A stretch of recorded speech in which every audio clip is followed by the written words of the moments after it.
Hem fet un recorregut per les 3 falles de secció especial d'Alzira, que després del lliurament de premis ja tenen els corresponents banderins acreditatius als seus monuments.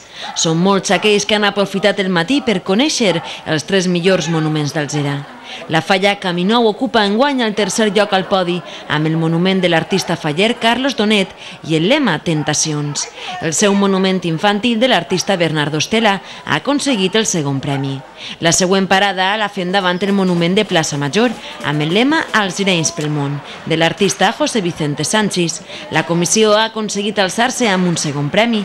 També el premi a l'ingeni i gràcia i a la crítica local Anna per aquest monument. En infantil, la plaça Major està la triomfadora. Per primera vegada ha aconseguit un 1è premi. El monument que passarà a la història és aquest, el dels germans Roberto i Ivan Parra, una falla que sense moure's d'Alzira ens transporta a Venècia. L'última parada del nostre recorregut per les falles de secció especial és en la falla guanyadora. El Mercat, amb el 1è premi, s'ha proclamat la millor falla d'Alzira d'este 2014 i també la millor falla del 125 aniversari. Un monument de l'artista Rafa Ibáñez amb el lema Les noces d'or. A més, un lema que ve a la perfecció, ja que fa 50 anys que la falla va rebre el seu 1è premi. Este any també és la segona vegada en la història que la falla aconsegueix, per segon any consecutiu, el 1è premi. L'any 71 i 72 ho va aconseguir amb l'artista Pasqual Carrasquer.